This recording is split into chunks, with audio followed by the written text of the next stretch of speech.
결국은 회사는 성과가 모든 것을 말해요. 결국 회사는 CEO가 제일 중요하다.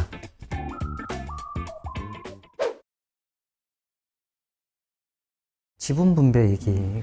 사실 뭐 여기서 말씀하신 것처럼 지분의 상한선이 있는 건 아닌 것 같지만 일반적인 통용되는 부분들은 좀 있는 것 같은 게, 예를 들어 정말 중요한 인재다라고 하면은 한 5% 정도에서 정말 많게 준다면은 15%, 20% 정도를 주는 많은 경우도 사람들이 있죠. 너무 짜다고 얘기하죠. 두 명이서만 하면 좀 짜다고 생각할 수도 있지만, 이제 뭐 3명, 4명 중에 1명이라고 하면은 그렇게 가야 되지 않을까. 하지만 제일 중요한 원칙은 그래도 대표자가 그 구조를 만들기 위해서 60% 이상의 지분을 가져가는 것이 가장 중요하다라는 원칙이 필요하지 않나. 대표자 지분이 많은 게 되게 중요하고, 또 그게 이제 후속 투자를 받을 때나 또는 코스닥에 상장할 때나 여러 면에서 이제 지분 구조에 대한 그 핸디캡이 안 생기게 하는 게 되게 중요한 면도 있고요. 대표님 그 상장 2번 해보셨잖아요. 상장할 때 지분율 여러 번, 예를 들어 3번, 4번 투자받고 상장한다는 걸 가정했을 때 이 정도 밑은 좀 위험하다라는 그 느낌이 있으세요? 사실은 이제 펀딩을 하면 액셀러레이팅 단계를 지나고 시리즈 A, 시리즈 B, 뭐 시리즈 C 하고 뭐 상장하고 나면 지분 희석을 우리가 이제 알 수 있죠. 뭐 10%, 20%씩 희석되면서 상장할 때 대주주의 지분이 한 15% 이하가 되면, 뭐 근데 이제 15%라는 건 꼭 이제 그 절대적인 기준은 아니지만 적어도 우리나라의 증권협회나 코스닥 상장위원회에서 창업자 혹은 CEO의 지분이 너무 작기 때문에 결격 사유 혹은 문제가 되는 지분율이 대체로 있거든요. 대주주 지분들 보면 15% 이하가 그렇게 많지 않아요. 10%도 있긴 하지만, 10% 언더대도 있긴 하지만, 이제 그런 걸 보면서 분위기를 알 수 있죠. 결국 회사는 CEO가 제일 중요하다. 그 회사의 흥망성쇠는 물론 공동창업자들의 도움이 되게 필요하지만, 결국은 CEO가 얼마나 빨리 성장하고 영향이 있느냐가 중요하기 때문에 CEO가 당연히 지분을 많이 가져가는 게 당연하다고 볼 수 있고요. 만일 CEO보다 뭐 CTO가 나는 CEO보다 난 능력이 더 좋으니까 난 CEO랑 똑같은 지분을 갖겠다. 본인이 창업하든지 본인이 CEO를 하든지. 그런 경우에는 CEO를 넘겨주는 게 충분히 가능하다고 생각하시나요? 그건 이제 그 창업자의 마음이 나는 CEO 안 해도 된다고 하면 뭐 자기보다 능력 있는 사람에게 더 많은 지분을 주면서 이제 그 사람에게 CEO를 줄 수 있지만, 사실은 이제 공동창업의 대부분이 이제 깃발 든 사람이 있잖아요. 네. 어떤 면에서는 그 아이디어, 그 사업에 대한 비전, 그 일에 대한 어떤 소명감 이런 걸 갖고 있었기 때문에 그 사람이 결국은 CEO를 하는 게 맞는 게 아닌가 생각합니다. 그 실리콘밸리에서 이제 스타트업 멘토링을 주로 하는 가이 가와사키라는 분이 쓴 책이 있어요. 당신의 기업을 시작하라. 그분이 이런 얘기를 했어요. 지금은 공동창업하는 공동창업자가 대단한 개발자라고 생각했는데 막상 창업해서 사업을 한참 하다 보면 알고 봤더니 초급 개발자에 불과한 사람인 걸 발견하게 되는 경우가 많아요. 그래서 지금 정말 대단한 공동창업자라고 보는 사람이 그냥 초급 개발자, 초급 마케터, 일지 모른다라는 사실을 창업하는 사람들이 항상 염두에 두고 너무 선심 쓰듯이 지분을 나눠주는 거는 그 창업자가 조심해야 하는 일이라는 걸 알면 좋겠습니다. 대표님 처음 창업하실 때 고문 어드바이저가 있으셨잖아요. 그분과 있었던 이야기들 좀 해주시면은 도움이 될 것 같은데요. 그분들이 다 살아계셔서 초보 창업자들이, 특히 젊은 창업자들이 볼 때 대단한 사람들이 사실은 별로 대단한 사람 아니다, 이렇게 볼 필요가 있어요. 저 사람을 우리의 고문으로 모시면 우리가 무슨 구세주를 만난 것처럼 그런 생각이 든다? 그럼 큰일 났다, 조심해야 된다. 사실은 고문이나 외부의 어드바이저나 좀 과도한 지분을 주는 그 창업자들이 많이 있는데요. 절대로 그러면 안 된다. 우리가 지분을 주는 것은 풀타임으로 이 회사의 비전에 동의해서 자신의 기존의 일을 버리고 우리 회사에 풍덩 뛰어드는 사람한테만 지분을 줘야 되는 거고, 어드바이저나 외부 고민에게 도움이 된다고 생각하면 아주 낮은 0.1%, 0.1%. 실리콘밸리는 어드바이저리 쉐어라는 제도가 대부분 0.1%, 0.2%로 돌고 있거든요. 지분은 우리 회사에 풀타임으로 조인하는 사람에게만 준다. 이걸 원칙을 가지면 좋을 것 같습니다. 대표자가 있고 대표자는 풀타임으로 하기로 마음 먹었는데 파트타임으로 들어오는 분들이 간을 보는 단계가 있잖아요. 그래서 이런 이야기 되게 많이 하잖아요. 예를 들어 시리즈 A 투자 받으면은 그때 합류하겠다. 근데 난 지금 지분은 15% 개런티를 받아야 되고 그런 구조를 사실 저희가 용인하면 안 된다.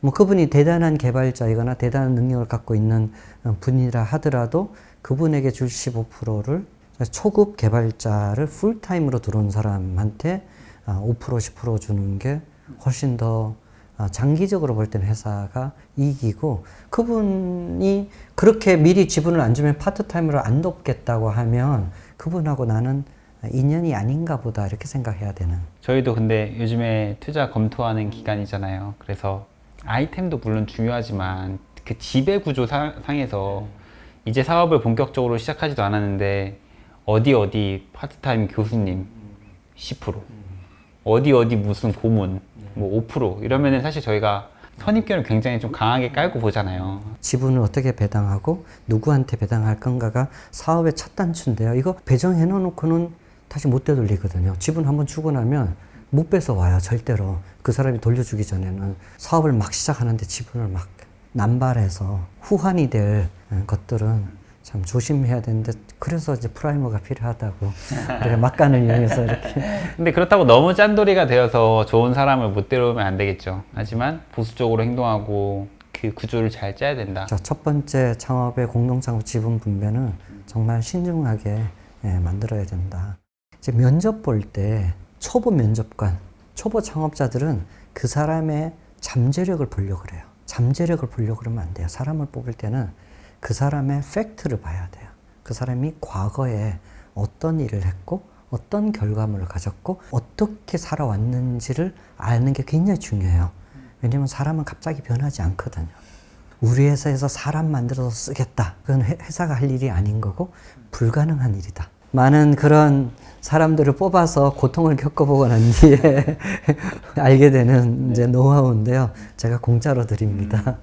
내가 볼 때 좋아 보이는 개발자 혹은 내가 볼 때 좋아 보이는 디자이너, 마케터가 맞을 확률도 있지만 사실은 뭐 내 수준이 낮잖아요. 그죠? 사실은. 그러니까 판단할 수 있는 눈이 없다 보니까. 그렇지. 근데 예를 들어 네이버, 카카오, 라인, 그 뭐 쿠팡 이런데 면접을 보게 되면은 일반적으로 뭐 개발자들도 200대, 300대 1을 뚫고 들어오잖아요. 그런 필터링 한번 거친 사람들이 내 눈보다 더 정확할 수 있는. 그렇죠. 네. 내가 개발자가 아닌 창업자는 개발자를 면접 볼 때 네이버나 카카오나 뭐 당근마켓에 대단한 개발자 친구가 있으면 꼭 그 개발자 친구를 데리고 와서 같이 면접을 봐서 평가를 해줄 필요가 있어요. 내가 개발자가 아닌데 내가 개발자를 평가할 수 없거든요. 같은 업종에 있는 사람들끼리 만나면 이제 뻥을 못 치죠. 그렇죠. 네. 바로 나오죠. 바로 나오죠. 5분만, 10분만 얘기하면 그렇죠. 다 나오는 알죠. 저 사람은 수준이 이 정도야. 연봉은 이 정도 수준이고, 저 사람은 절대로 우리 회사는 안 뽑을 거야. 이렇게 평가가 나오면, 뭐 그래도 그 사람이 필요하면 적절하게 협의해서 사람을 뽑아야 되긴 하겠지만, 너무 과도하게 그 경력자들의 말심, 입심에 속아서 과도한 보상을 주는 거는 조심할 필요가 있다. 근데 저도 창업할 때 생각해보면은 이제 판단이 잘 안 돼요. 이 사람이 지금 생각하면은 와, 그 사람은 진짜 사기꾼인데 라고 하는데 그 당시에는 뭐랄까 대단한 사람처럼 보이는 거죠. 진짜 내 사업에 나타난 선녀, 구세주. 구세주. 창업할 때부터 경영 잘하는 사람은 없어요. 저도 처음 사업했을 때 엄청 닭짓 많이 했거든요. 뻘짓도 많이 했고 이상한 일 많이 벌렸고 막 시행착오 많이 했어요. 그러면서 제가 배우고 성장하면서 회사가 커진 거거든요. 그래서 모든 창업자들이 처음에 작을 때는 내 경영을 잘 못한다는 생각을 갖고 있으면 오히려 저는 포텐셜이 있다고 생각해요. 왜냐면 본인이 잘 못한다고 생각하기 때문에 누군가에게 배워야 된다는 마인드가 있거든요. 그런 사람은 러닝 커브가 있을 거예요. 내가 잘한다고 생각하고 내가 많이 안다고 생각하는 사람들은 옆에서 가르쳐줘도 안 들을 거거든요. 그런 사람들은 성장하지 않을 가능성이 높다라고 보여지는 거죠. 그런 사람들은 오히려 미래의 포텐셜이 적다는 점에서 사실은 처음 시작할 때는 누구나 초보로 시작한다. 큰 회사에서 내가 내 조직을 500명 조직을 내가 경영해봤어. 한 부서를 경영한 거잖아요. 그러니까 경영의 전부를 경험해보지 않은 거거든요. 아무리 똑똑하고 대학교의 경영학과 교수라도 창업을 하면 맨땅에 헤딩이다. 그런 분들도 대학교 교수님들도 어드바이저가 필요하고 엑셀러레이팅이 필요하다. 저는 이제 그렇게 얘기하는데 사람들이 자기가 다 똑똑하다고 뭐 스스로 잘할 수도 있지만 모든 사람이 처음 시작할 때는 초보다라는 걸 받아들일 필요는 있는 거죠. 근데 규모가 작아도 사실은 경영이라고 하는 게 어떤 문제를 풀려고 하는지, 어떤 사업 아이템을 만들어 가려고 하는지, 누구를 모셔서 같이 할지, 구조를 어떻게 짤지, 사실 이런 것들이 전부 다 경영의 작은 요소들이잖아요. 그래서 규모가 작을 때도 당연히 경영이 필요하죠. 좋은 시작을 위해서. 당연히 규모가 커지면 커질수록 더 다양한 것들이 많이 생기겠지만 오히려 작을 때는 저 더 중요한 것 같아요. 나중에 커져서는 바꿀 수 없는 것들이 결정되거든요. 그래서 첫 단추 때 오히려 그 중요한 그 경영 의사결정을 많이 하기 때문에 어쩔 수 없이 초보니까 시행착오를 겪을 수밖에 없는 것도 있고, 그래서 사실 뭐 저는 그런 처음 시작할 때 그 첫 단추를 시행착오를 덜 겪게 하기 위한 그 엑셀러레이팅이 필요하다는 얘기를 계속 하죠. 경영의 실제라는 책도 있죠. 피터 드러커가 쓴. 경영이 그러면 도대체 프라임에서 뭐 돈보다 경영이 더 중요하다 그러고 경영이 중요하다고 하는데 도대체 경영이 뭐야? 한마디로 말하기 어려운 거예요. 사실 이건 종합 예술이기 때문에. 근데 그렇다고 경영이 없는 건 아니거든요. 그 경영은 그냥 단순히 이론적으로 배워서 할 수 있는 것도 아니에요. 워낙 많은 요소들이 다 들어가기 때문에 뭐 한마디로는 말할 수는 있어요. 경영은 특정한 목표를 가지고 사람을 조직해서 그 효과적으로 그 목표를 달성하는 게 경영이다라고 정의는 할 수 있는데 이거 가지고는 사람들에게 큰 도움이 안 되는 측면도 있고요. 또 경영은 스포츠와 같아서 계속 몸에 배고 우리 사고방식에 사고의 머슬도 생기고 몸의 머슬도 생겨서 성장하는 게 경영이다. 무슨 비법, 경영을 잘하는 3가지 비법을 알기만 하면 경영을 잘한다. 이건 다 약장수다. 꾸준히 훈련해서 5년, 10년, 15년, 20년, 30년간 꾸준히 훈련해야 되는 거다. 제가 경영학과 나오고 대학원도 MBA로 했어요? 네, 몇 년 경영학 공부 몇 년을 했는지 모르겠는데 사실 그런 이론적인 부분들보다도 이제 직접 창업을 하고 또 창업한 회사 이후로는 이제 당근마켓에서 어떻게 회사가 성장하는지 보고 이런 부분들이 더 경영에 대해서 많은 것들을 배울 수 있는 것 같고 그 다음에 또 요즘에는 이제 더 좋은 회사는 무엇인가 라는 관점으로 투자도 하잖아요.